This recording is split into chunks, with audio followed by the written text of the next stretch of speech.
오늘 우리에게 주시는 하나님의 말씀은 신약성경 고린도전서 7장 1절에서 7절까지 말씀입니다. 너희가 쓴 문제에 대하여 말하면 남자가 여자를 가까이 아니함이 좋으나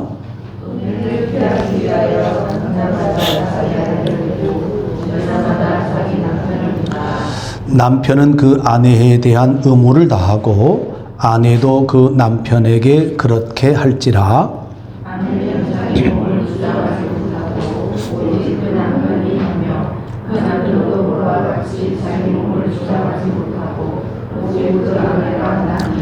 서로 분방하지 말라. 다만 기도할 틈을 얻기 위하여 합의상 얼마 동안은 하되 다시 합하라. 이는 너희가 절제하지 못함으로 말미암아 사탄이 너희를 시험하지 못하게 하려 함이라.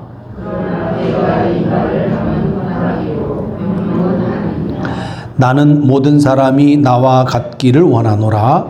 그러나 각각 하나님께 받은 자기의 은사가 있으니 이 사람은 이러하고 저 사람은 저러하니라.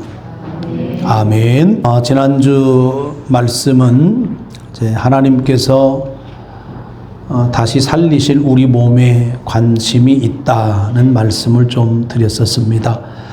그리고 그 말씀에 이어서 우리 몸으로 하나님께 영광을 돌리는 삶을 살아야 된다.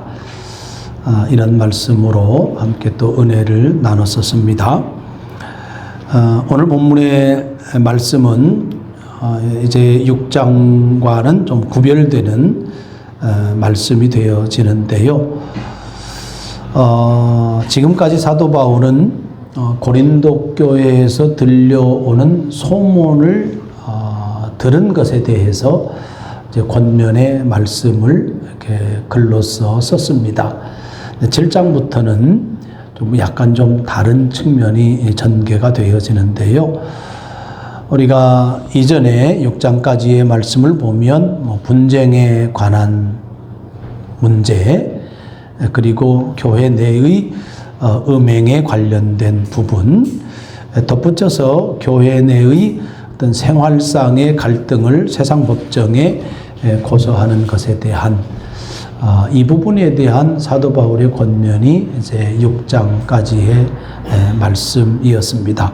7장부터는 오늘 1절 말씀 보면 이렇게 시작을 해요. 너희가 쓴 문제에 대하여 말하면 이렇게 되잖아요. 그러니까 그전에는 소문을 듣고, 그러니까 전에 오는 이야기를 듣고 편지를 썼다고 한다면 7장부터는 누가 누구에게 편지를 쓴 것 같게 보여요? 고린도 교회가 사도 바울에게 편지를 썼다. 그리고 그 편지를 쓴 것을 받아본 사도 바울이 그 편지 내용에 걸맞는 답변을 하고 있다. 그렇죠? 그래서 7장은 약간 그렇게 다른 측면에서 이제 말씀이 전개가 되어지고 있다 하는 겁니다. 이제 7장 같은 경우는 이제 결혼과 부부 관계에 관련된 부분에 대해서 주로 이제 말씀을 하고, 이제 8장 이하부터는 뭐 우상 제물에 관련된 부분, 또 뭐 성만찬에 관련된 부분, 또 여러 가지의 이제 교회 안의 문제들을 이제 8장 이하에 쭉 이야기를 해요. 그다음에 이제 12장 가면 뭐 신령한 것, 즉 은사들에 관련된 부분을 말씀을 합니다. 뭐 12장의 은사, 뭐 13장, 14장까지 은사에 관련된 부분에 대한 것을 말씀을 하고, 또 15장에서는 부활에 관련된 부분을 이야기를 하고, 16장 마지막 장에 가서는 연보에 관련된 부분에 대해서 이야기를 합니다. 이러한 모든 것은 고린도 교회 내에서 사도 바울에게 편지를 써서 이제 답변을 드리려고 했던 내용이다 하는 그런 말씀입니다. 그래서 오늘은 7장 이제 결혼 생활 내지는 뭐 결혼과 부부 관계, 뭐 재혼도 있고 과부에 관련된 부분도 있고 그런데 오늘은 1절에서 7절까지의 말씀을 드릴 수 있도록 하겠습니다. 먼저 이 고린도 도시를 조금 이해를 해야 됩니다. 자주 말씀을 드렸지만 고린도 도시의 특징 중에 하나는 뭐냐면 성적인 문란이 극에 달했던 도시가 되어집니다. 그래서 성문란이 심했던 도시, 특별히 종교 성창이라고 하죠. 그죠? 성전 창기가 있을 정도였어요. 그러니까 성전 창기가 있었던 배경에는 성전 창기와 관계를 하면 어떤 신적인 에너지를 받는다. 뭐 그런 그런 생각 속에서 성전 창기가 성행했었던 그 도시가 고대 사회에서 고린도라고 하는 도시였다 하는 부분이 되어지는 겁니다. 자연스럽게 고린도 교회는 고린도 도시 사람들이 예수 그리스도를 영접하여서 형성된 교회잖아요. 그러한 성적인 문란한 그 도시의 문화를 고스란히 고린도 교회가 안고 있었다라고 하는 거고, 특별히 이방에게도 없었던 근친상간의 음행의 문제가 어디에서 있었어요? 고린도 교회에 있었단 말입니다. 그러니까 사실은 교회 안에 이 성적인 부분에 대해서 논란이 많았었던, 그러한 문제가 많았었던 교회가 고린도 교회다라고 하는 겁니다. 그 지역의 도시의 특성에 걸맞게 교회도 여전히 그러한 문제 속에 있었구나. 이것을 먼저 전제하고 본문의 말씀을 이해를 해야 됩니다. 사도 바울이 고린도 교회에서 가르쳤을 때에 음행에 대해서 어떻게 가르쳤겠어요? 당연히 우리가 말씀을 봤지만 금하는 것으로, 피하는 것으로 당연히 그렇게 가르쳤죠. 자, 그러면 그 가르침을 받은 성도들은 어떤 생각을 하고 있었을까? 두 가지 부류로 나누어져요. 하나는 뭐냐면 철저한 금욕을 하는 겁니다. 철저한 금욕. 금욕주의자들이 생겨나게 됐다 하는 부분이고요. 또 하나는 사도 바울의 가르침에 동의하지 않을 수 있는 거잖아요. 그래서 어떻게 됐다겠죠? 사도 바울의 크리스찬의 자유라고 하는 가르침을 오용을 해서, 왜곡을 해서 죄에 대해서 자유를 하니 몸을 함부로 써도 상관이 없다. 이렇게 해서 오히려 자기의 몸을 어떻게 해요? 더럽히는, 음행을 저지르는 사람들도 있었다. 두 가지예요. 한측에서는 금욕을 하고 한측에서는 방종을 하고, 이 두 가지 모두가 고린도 교회 안에 있었다 하는 그런 부분이 되어집니다. 자, 1절 먼저 보겠습니다. 너희가 쓴 문제에 대하여 말하면, 이렇게 시작을 해요.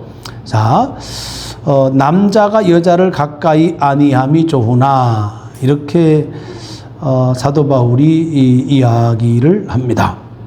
남자가 여자를 가까이 아니함이 좋으나, 이게 무슨 말이에요? 금욕인 거잖아요. 금욕. 그러니까 이런 겁니다. 고린도 교회가 사도 바울에게 편지를 썼을 때에 이렇게 쓴 거예요. 우리가 금욕을 하고 있는데 어떻게 생각하세요? 이렇게 질문을 한 거죠. 거기에 대한 사도 바울의 답변이 뭐예요? 너희가 금욕을 하는 게 좋으나, 이렇게 되는 거잖아요. 그렇죠? 그 이야기는 뭐냐면 사도 바울이 금욕주의를 찬성을 한 거예요? 찬성을 하지 않은 거예요? 약간 좀 애매하죠. 그러니까 고린도 교회의 금욕주의자들의 생활, 금욕 생활에 대해서 인정을 하고 있는 측면도 있지만 뒷부분에 접속사가 뭐가 붙었어요? 그러나, 이렇게 그랬잖아요. 그러나, 그러면 그것을 뭔가가 긍정하는 것 같지만 그 긍정하는 것 외에 또 다른 것이 있다. 그렇게 우리가 봐야 되는 거죠. 그죠? 그 내용을 살펴볼 겁니다. 근데 이제 본문의 말씀에 남자가 여자를 가까이 아니함이 좋으나 이것을 좀 더 원문에 가깝게 해석을 하면 이렇게 돼요. 남자가 여자를 접촉하는 것은 바른 처신이 아니다. 이것이 오히려 더 원문에 가까운 해석이다. 남자가 여자를 접촉하는 것은 바른 처신이 아니다. 이런 거예요. 이 말만 딱 떼어놓고 생각을 하면 하나님께서 아담과 하와를 창조를 하고 결혼제도를 만들잖아요. 그리고 결혼제도를 만들면서 하나님께서 하신 말씀이 있어요. 창세기 2장 18절 말씀인데요. 사람이 독처하는 것이 좋지 않다. 이 이야기는 남녀가 어떻게 하라는 이야기예요? 결혼을 하라는 이야기가 되어지는 거예요. 남녀가 결혼을 하고 결혼을 하면 당연히 부부관계를 하고 하는 것이란 말입니다. 이것이 지극히 자연스러운 창조 질서, 하나님의 창조 질서다라고 하는 거예요. 근데 이 말만 똑 띄어내고 생각을 해보면 사도 바울의 답변이 이 말씀을 약간 거슬리는 듯한 뉘앙스, 그런 인상을 주고 있는 것이 사실이에요. 남자가 여자를 접촉하는 것이 바른 처신이 아니야, 이런 말을 했으니까.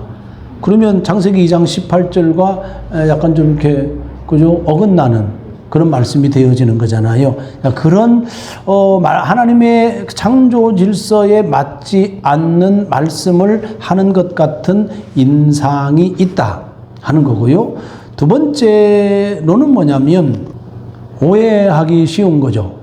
고린도 교회의 금욕주의자들과 같은 주장이기 때문에 그러면 사도 바울도 금욕주의자인가? 라는 의문을 갖게 해요. 여러분, 사도 바울이 결혼을 한 걸로 알고 있어요? 안 한 걸로 알고 있어요? 안 한 걸로. 되게 오늘 뭡니까? 7절 말씀에 나오지만 나는 모든 사람이 나와 같기를 원하노라, 그렇게 이야기하잖아요. 이것은 독신이라는 이야기예요. 사도 바울은 독신이라는 이야기인데 사실 사울은 랍비거든요. 그러니까 그 히브리인 중에 히브리인이고 가말리엘 문화생의 어찌 보면은 수제자란 말이에요. 가말리엘이 수제자란 말이에요. 랍비가 선생님이라. 랍비가 되기 위해서는 뭘 해야 되냐면 사실 결혼을 해야 돼요. 근데 그것은 이제 성경 안에 나오지 않는 이야기입니다. 생각을 한번 해보세요. 사도 바울이 선교사잖아요. 사도 바울이 선교사인데 와이프가 신앙이 별로 좋지 않아. 그러면 사도 바울하고 결혼 생활을 유지하기가 쉽겠어요? 어떻게 생각해요? 여러분이 사도 바울하고 같이 살겠어요? 그러니까 이혼을 했다라고 하는 그런 설도 있다 하는 거예요.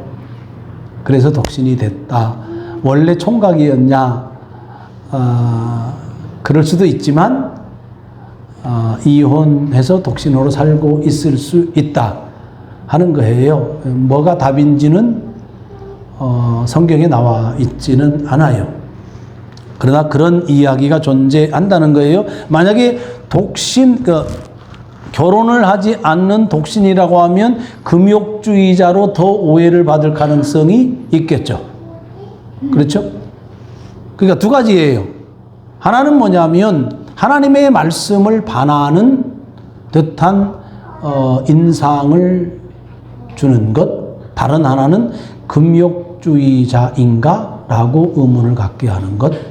두 가지. 사도 바울이 그렇게 대답하는 것에 대한 이 두 가지 의문, 그 두 가지가 좀 거슬리는 거죠. 자, 그렇다고 본다면 하나님의 말씀을 거스리고 금욕주의자처럼 보이는 것을 사도 바울은 뭐 한 거예요? 감수한 거예요. 그러죠? 감수한 거예요. 여자를 접촉하는 것은 바른 처신이 아니다라고 말할 때에는 두 가지를 감내하고 말을 하는 거예요. 하나는 창세기 2장 18절의 말씀을 거슬리는 것, 다른 하나는 금욕주의자처럼 보이는 것. 이것을 감내하고 여자를 접촉하는 것은 바른 처신이 아니다라고 말을 했다라고 하는 거예요. 자, 그런데 그 다음 접속사가 뭐라고요? 그러나 입니다. 너희가 쓴 문제에 대하여 말하면 남자가 여자를 가까이 아니함이 어떻게 하나? 좋으나. 그러나예요. 아니함이 좋으나. 이제 여자를 접촉하는 것이 좋지 않다고 했던 바울이 예외 사항을 말하고 있는 거예요. 그러나 이렇게 하면서 2절을 말씀을 하죠. 2절에 뭐라고 말씀을 합니까? 음행을 피하기 위하여 남자마다 자기 아내를 두고 여자마다 자기 남편을 두라. 이렇게 이야기를 합니다. 음행을 피하기 위하여 남자마다 자기 아내를 두고 여자마다 자기 남편을 두라.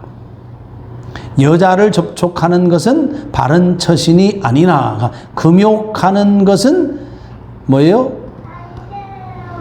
바른 처신이라는 거죠. 금욕을 인정하는 거죠. 금욕을 하는 것은 좋아. 그러나 뭐 하는 거예요?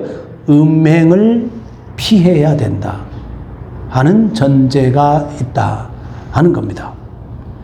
이 2절 말씀이 의외로 해석하기가 어려워요. 남자마다라고 하는 단어하고 여자마다라고 하는 단어를 해석하기가 어려워요. 복잡한데 간략히 말하면 이거예요.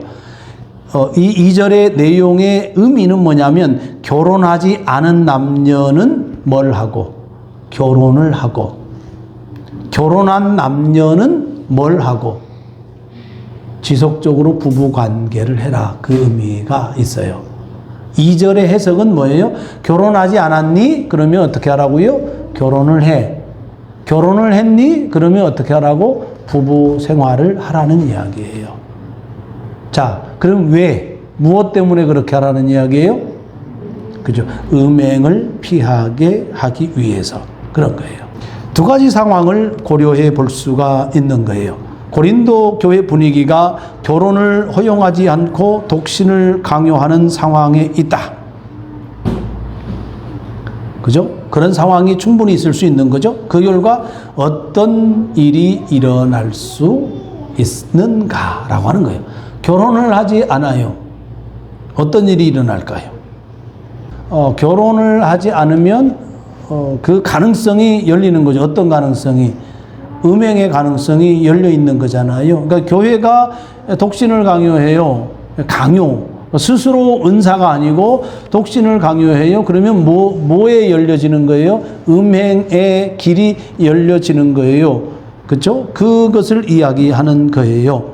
그것을 한 가지 상황을 고려해 봐야 되는 거고, 그 다음에 다른 한 측면에서는 결혼한 부부가 부부 관계를 하지 않고 살아요. 그러면 어떤 일이 또 열려지는 거예요? 가능성이 역시 마찬가지 음행이라고 하는 죄의 가능성이 열려진다. 라고 하는 이야기입니다. 그런 측면에서 하나님의 창조 질서인 결혼, 남녀는 결혼을 해라. 그리고 부부가 결혼을 하였으면 어떻게 하라고요? 부부 생활을 지속해라. 라고 하는 말씀이 되어지는 겁니다. 자, 그런 다음에 부부의 상호 관계를 좀 민망하긴 한데 적나라하게 이제 사도 바울이 권면을 3절 이하 5절까지 하고 있습니다. 말씀만 확인을 해드리고 적용은 여러분들이 잘 했으면 좋겠습니다. 자, 3절 보겠습니다. 남편은 그 아내에 대한 의무를 다하고 아내도 그 남편에게 그러할지니라. 이렇게 말씀을 하죠.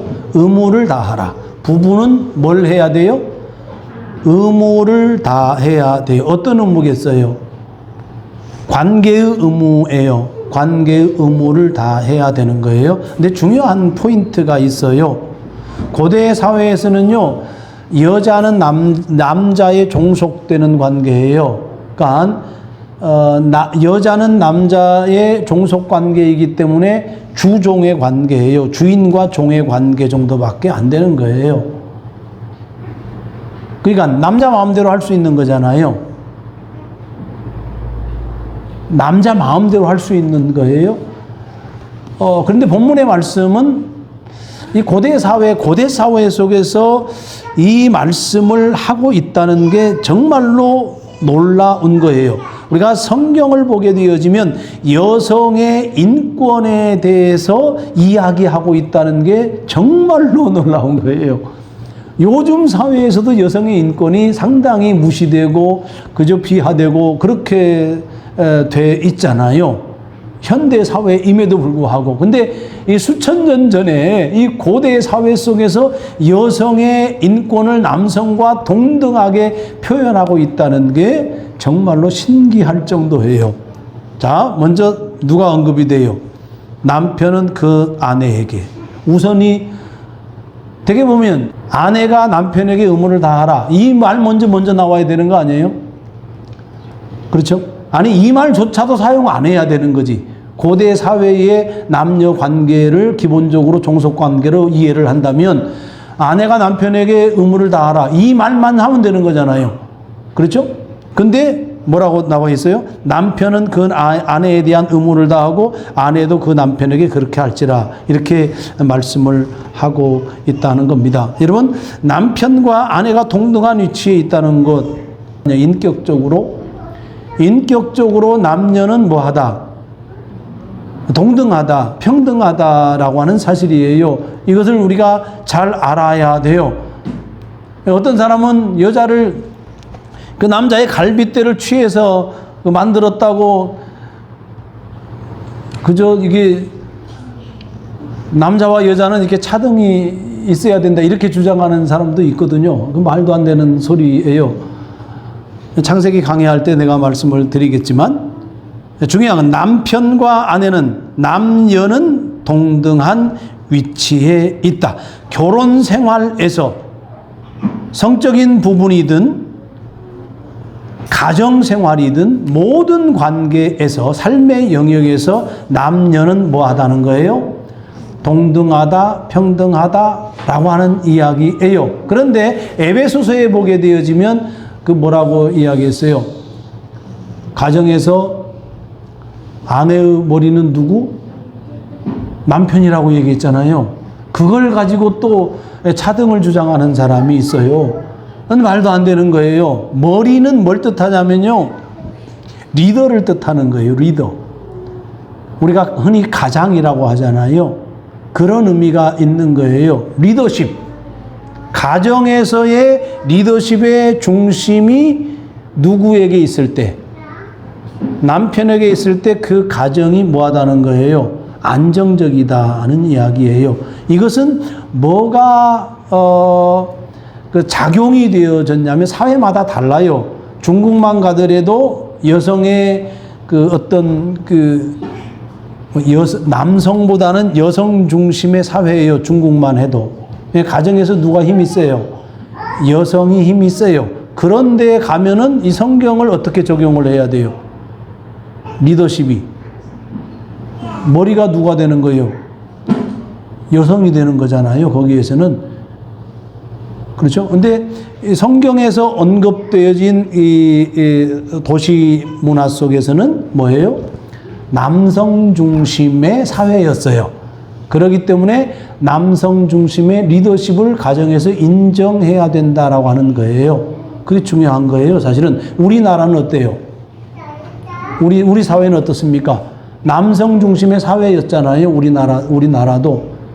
그렇죠? 그래서 아무리 여성의 인권이 신장이 되었다 할지라도 그 바탕이 있는 거예요. 사회 흐름, 문화가 있는 거예요. 역사가 있는 거예요. 그 역사 속에서 흘러나오는 게 남성 중심의 리더십이 그래도 안정적이다라고 하는 거예요. 근데 이것도 뭐예요? 제가 이 말을 하고 있는 것도 사실은 모순이에요. 왜냐하면 가정마다 또 다 달라요. 부부마다 또 다 달라요. 그렇죠?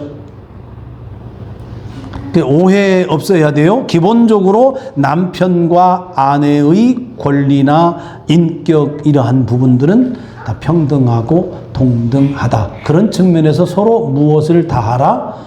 의무를 다하라 라고 하는 말씀이고요. 그 다음에 4절 말씀을 보면 이렇게 되어 있습니다. 아내는 자기 몸을 주장하지 못하고 내 몸을 내가 통제하지 못하네 이렇게 되는 거죠. 오직 그 남편이 하며 아내의 통제권이 누구한테 있어요? 남편에게 있어요.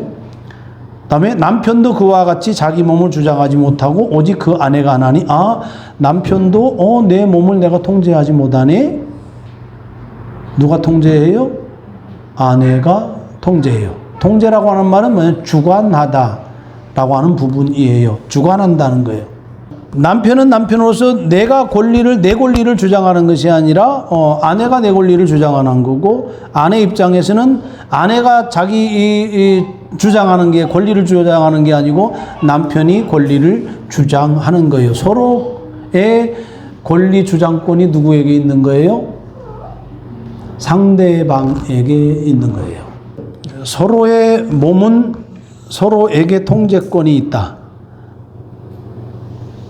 서로에 의해서 존중되어져야 된다 그런 뜻이잖아요. 서로 존중되어져야 된다는 뜻이에요. 이것이 창세기에서 말씀하는 뭡니까? 부모를 떠나 어떻게 되는 거예요?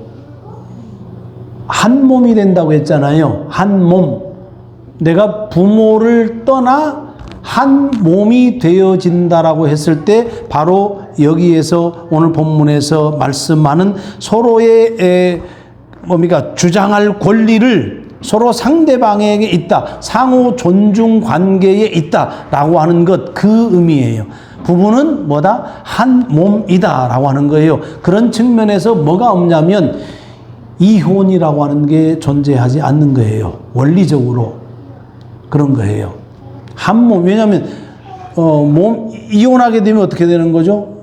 몸이 떨어지는 거잖아요. 그럼 떨어지는 것은 뭐라고? 완전히 분리되면, 몸이 한 몸인데 분리되면 죽는 거잖아요. 죽음이. 그러니까 하나님께서 창조 질서 안에서는 한 몸이 떨어지는 것을 허용하지 않아요.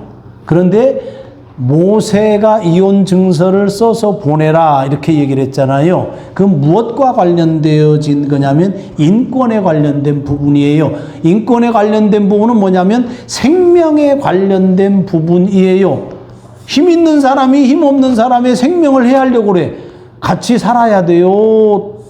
이혼해야 돼요? 같이 살면은 죽어. 그럼 어떻게 해야 돼요? 내가 노예로 살아. 나를 계속해서 폭력을 행해. 그죠? 그럴 때 인간의 범죄함으로 인하여서 사람의 인격이, 그 사람의 몸이, 생명이 해쳐지게 되어질 때 그 인간의 악함으로 인해서 하나님께서 무엇을 허용을 했다? 이혼이라고 하는 것을 허용을 했다라고 하는 거예요. 이해됐죠? 부부는 서로 뭐다? 한 몸이다. 서로를 상호 존중해야 된다. 라고 하는 부분입니다. 그 다음에 5절 말씀 보세요. 떼어놓지 말아라 그 뜻이거든요. 이것은 사실은 그 인격적인 분리도 의미하지만 공간적인 부분, 장소의 의미가 있어요. 한 집에서 사니까 그전에 워낙 큰 집은 막 몇 걸음 가야 방이 따로따로 있잖아요. 그런 집도 있지 않습니까? 어쨌든 의미는 뭐예요? 서로 떼어놓지 말아라. 서로 떨어지지 말아라 하는 거예요. 근데 예외사항이 있어요. 기도할 틈을 얻기 위해, 기도에 열중하기 위해서, 기도에 집중하기 위해서는 어떻게 해요? 분방을 해라. 떨어져라. 괜찮다. 그것은. 그런데 그것도 어떻게 합의해라. 합의하라는 겁니다. 합의해라. 이게 매우 중요한 부분이잖아요. 그러니까 기도에 집중하고 기도에 열심히 하겠다고 공간의 분리를 할 필요가 있는데, 전제가 있는데 뭐냐면 합의해야 된다는 거예요. 기도를 하는데 기도보다도 우선하는 것이 부부간에 의논하고 합의하는 것이 중요하구나.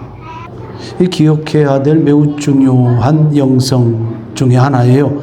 경건은 이런 일상에서 이루어지는 거예요. 여러분이 금식 기도를 한다고 생각해 보세요. 그래서 막 열흘 동안 기도원에 들어가서 금식 기도한다고 생각해 보세요. 남편하고 상의 없이 기도한다고 생각해 보세요. 기도는 열심히 하는데 뭐는 안 좋아져?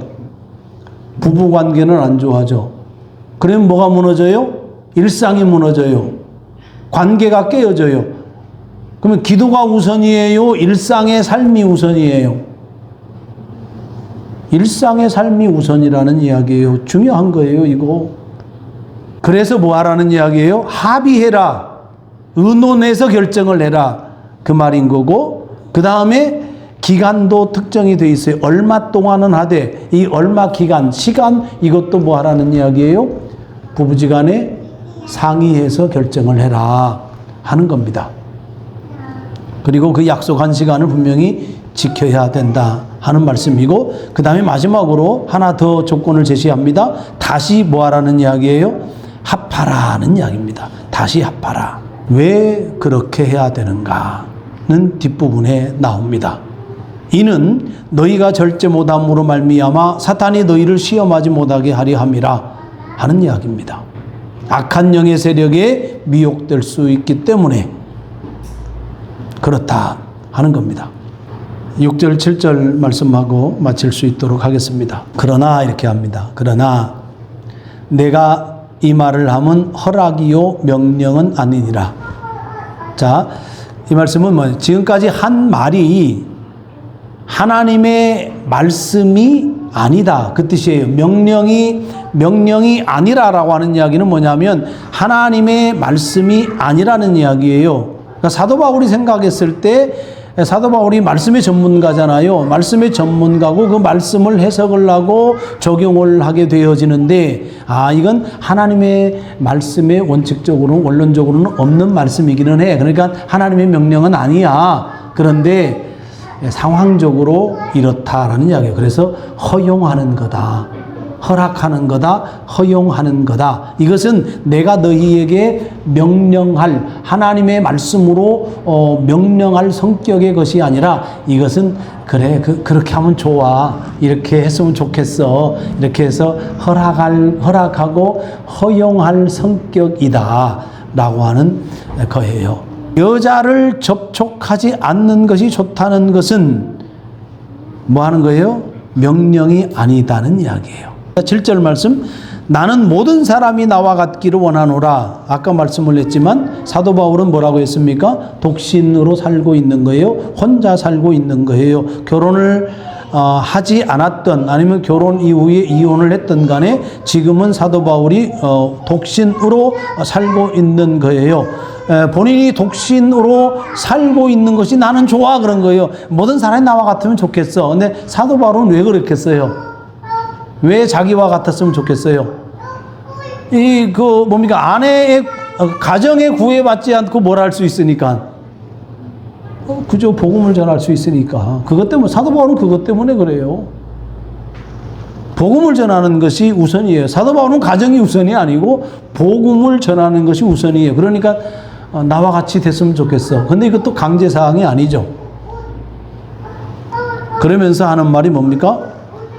각각, 그죠? 각각, 사람마다 이렇게 각각 하나님께 받은 자기의 은사가 있으니 이 사람은 이러하고 저 사람은 저러한다 라고 하는 말씀이 되어지는 거예요. 어떤 사람은 독신의 은사가 있고 어떤 사람은 결혼의 은사가 있다. 그러니 각각 자기가 받은 은사대로 선택하여서 행동하면 된다. 라고 하는 그런 말씀이 되어지는 겁니다. 이제 금욕주의에 관련된 부분에 대해서 말씀을 하다 보니까 사도 바울이 고린도 교회 안에 음행이 있기 때문에 그 음행을 염두에 두고서 이런저런 말씀을 이렇게 권면하고 있는 거다라고 하는 거예요. 우리가 이 말씀을 적용을 할 때 특별히 주의해야 될 것은 이것이 하나님이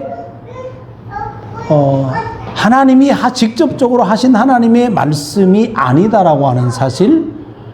그 이야기는 뭐냐면 해석의 여지가 넓다라고 하는 사실. 그리고 적용할 때는 누구에게 딱 정해가지고 이 말씀을 적용할 수가 없다는 것. 누가 알아야 돼요, 사실은. 내게 독신의 은사가 있다는 걸 누가 알아야 돼요? 나 자신이 알아야 되는 거죠.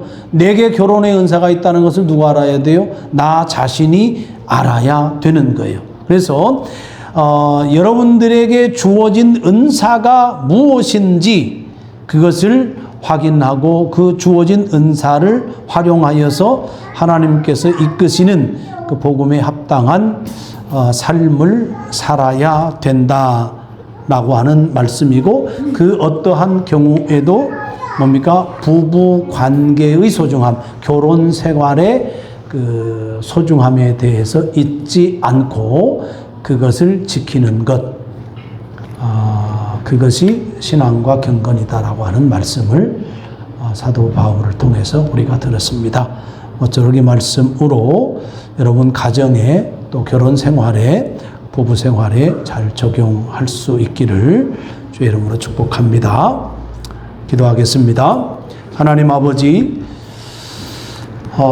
우리에게 동떨어진 말씀인 것 같지만, 그러나 비혼주의자 또 독신주의자들이 또 많은 현실, 오늘 우리 세대입니다.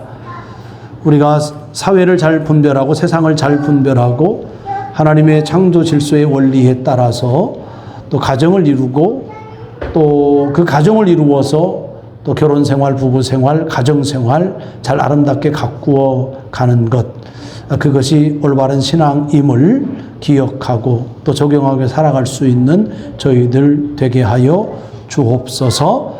또 특별히 우리 부부관계 안에서 하나님의 사랑으로 늘 충만하고 서로가 서로를 존중하고 또 사랑하고 또 귀히 여길 줄 아는 우리 모든 부부가 되어질 수 있도록 도와주옵소서. 축복하고 감사드리며 예수 그리스도의 이름으로 간절히 기도 올리옵나이다. 아멘.